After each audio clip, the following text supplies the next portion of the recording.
La communication chez les bactéries. Tout d'abord, la communication intercellulaire ou quorum sensing,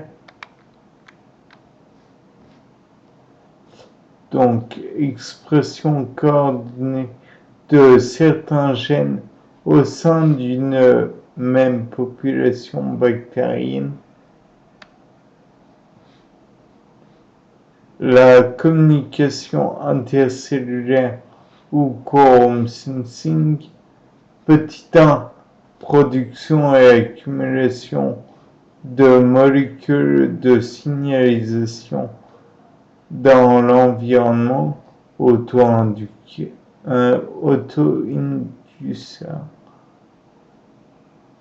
Puis ensuite, concentration au seuil, fixer un récepteur, puis modulation de l'expression de certains gènes.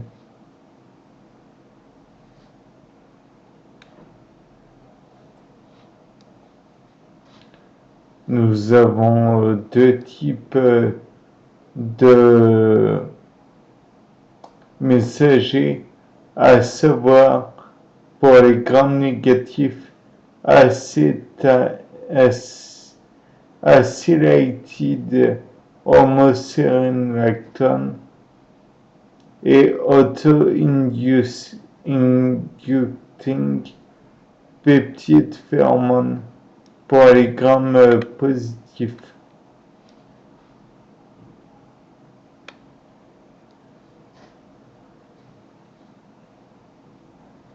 La bioluminescence de Vibrio fischeri. Il faut savoir que c'est une bactérie à gram négatif. Il génère de la luminescence par l'oxydation de la luciférine, riboflavine, aldéhyde, etc., par la luciférase. Donc ça donne que luciférine plus dioxygène via la catalyse de la luciférase donne de l'oxyluciférine plus du CO2 plus HNU.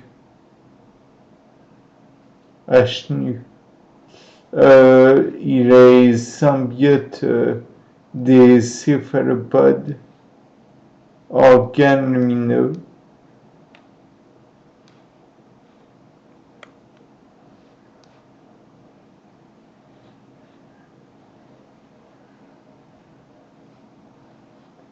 Baisse de la concentration en oxygène, swelling, donc expulsion de 90%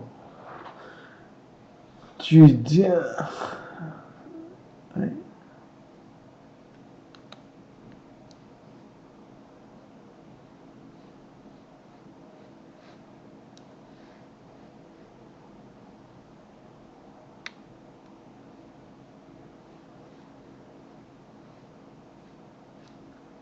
Pseudomonas aeruginosa, gram négatif ubiquitaire, présent dans le sol, dans l'eau, chez les animaux, les plantes, les aliments,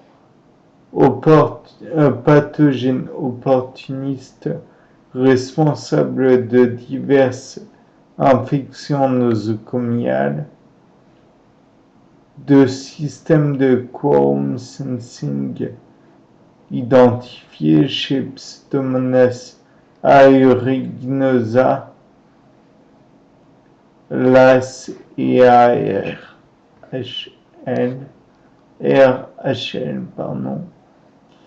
LAS R régulant, facteur de violence, protéase, exotoxine, RHLR et RH2.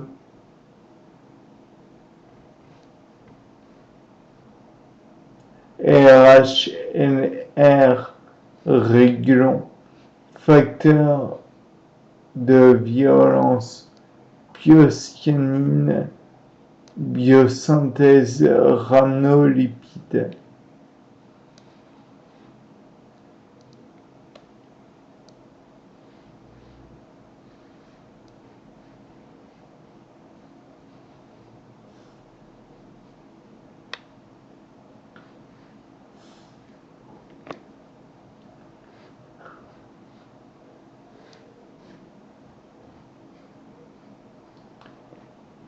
Ensuite, nous voyons les peptides à mode d'action extracellulaire, modification post-traductionnelle, pontiolactane, groupement isoprényle. Et dans un autre espace, peptides à mode d'action intercellulaire, petite taille non modifiée. Exemple de la conjugaison d'Enterococcus faecalis.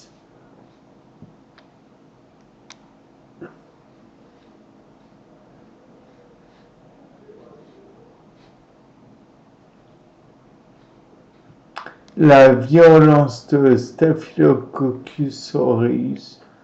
Je vous rappelle qu'il y a une autre vidéo là-dessus.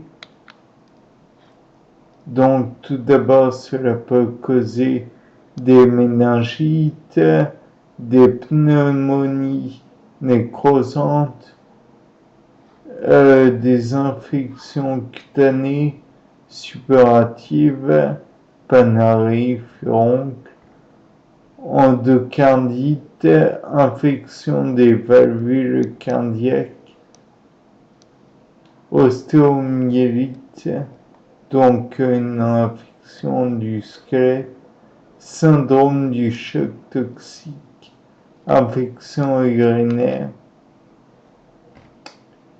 intoxication alimentaire du genre SEA ou SEB, septicémie, exfoliation généralisée. Donc que des choses très drôles. Bactéries Gram plus, habitat naturel. Animal, peau muqueuse humaine. Portage sain chez 15 à 30% des individus dans les fosses nasales et la gorge. Ne vous curez pas le nez.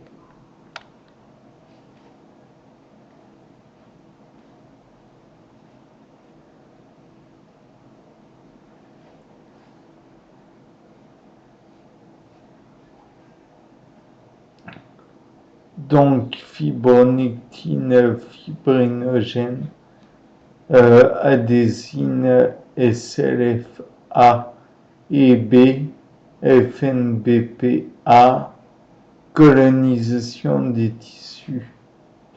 Dans un deuxième point, invasine, protéase, hémolysine, dégradation des tissus, dissémination.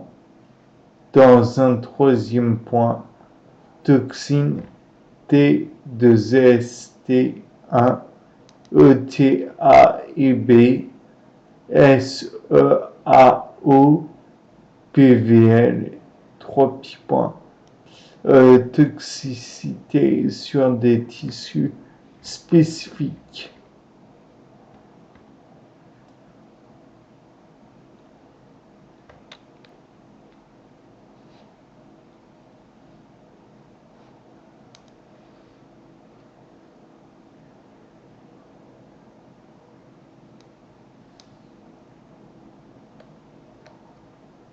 Conjugaison, phénomène permettant le transfert unidirectionnel de l'ADN plasmidique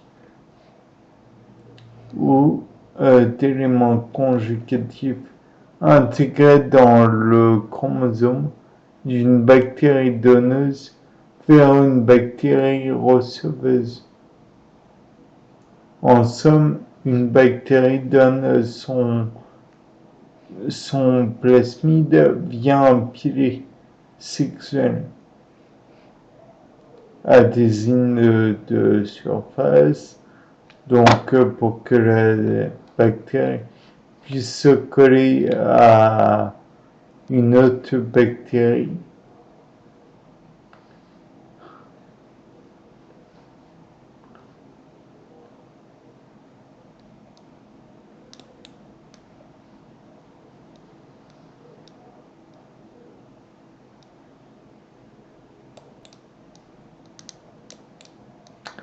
Donc, c'est une bactérie gram positive, comment celle du tube digestif, forte prévalence de souches multirésistantes aux antibiotiques.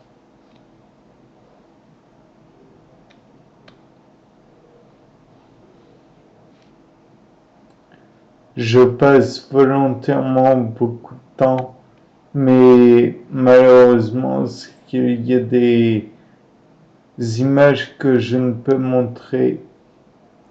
Production par Lux S de 4,5 d'hydroxy de 3 pétane d'ione furanone en somme. Identique chez toutes les bactéries utilisant cette voie de communication pas ou peu spécifique.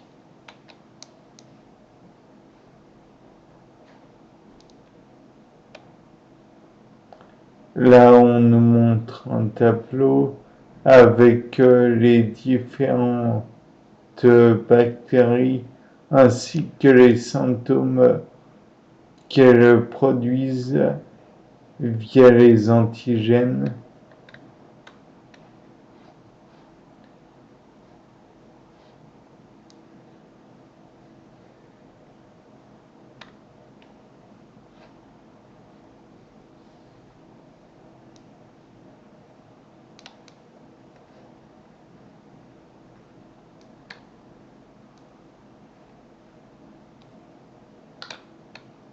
Donc, ce qu'il faut aussi dire, c'est qu'il y a Porphyromonas gingivalis ainsi que Streptococcus gordoni. Il y a un de ces paquets de bactéries.